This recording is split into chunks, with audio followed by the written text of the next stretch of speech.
நம் வீடுகளில் ஏதாவது செய்திகளை சொல்லும்பொழுது மங்களமற்ற வார்த்தைகளையோ எதிர்மறையான வார்த்தைகளையோ அச்சமூட்டுகிற வார்த்தைகளையோ நாகரிகமில்லாத வார்த்தைகளையோ தவிர்ப்பது வழக்கம்.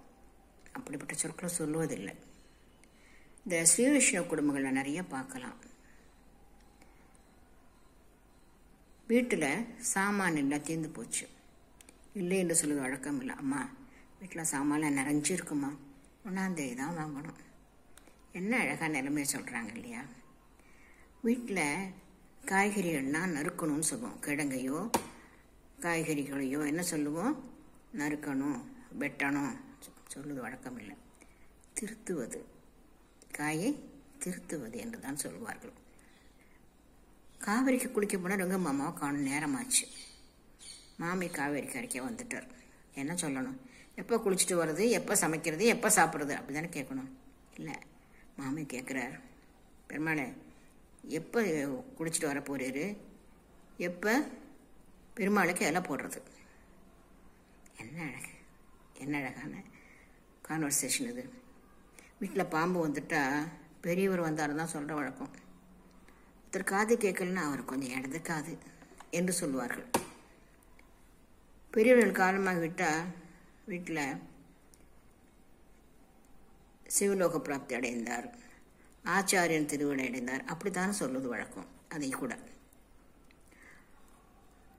அப்பாவுடைய திதி வந்ததுன்னு வச்சுக்கோ, அப்பா திதி என்றோ அம்மா திதி என்றோ சொல்ல மாட்டார்கள்.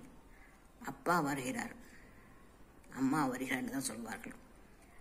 திதி முடிந்த அன்று அக்கம் பக்கத்தில் என்ன தெரியுமா கேட்பாங்க நம்மக்கிட்ட வந்து, அப்பா வந்துட்டு போனாரா, அம்மா வந்துட்டு போனாரா அப்படி தான் கேட்பார்கள். திதி நடந்ததா, திதி செய்தி சொல்கிற வழக்கம் இல்லை.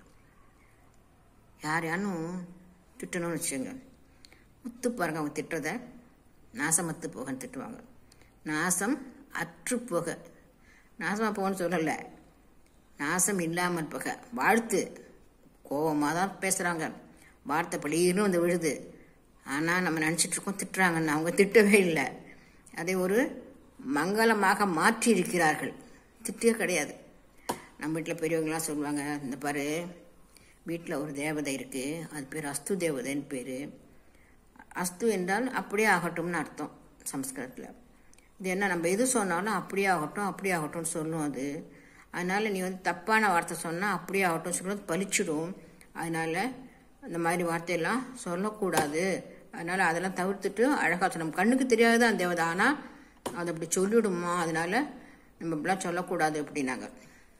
நம் முன்னோர்கள் வந்து அப்படிப்பட்ட வார்த்தைகள்லாம் சொல்லக்கூடாது அப்படிங்கிறத இடக்கரடக்கல்னு இலக்கணமாக வச்சுருக்காங்க நமக்கு.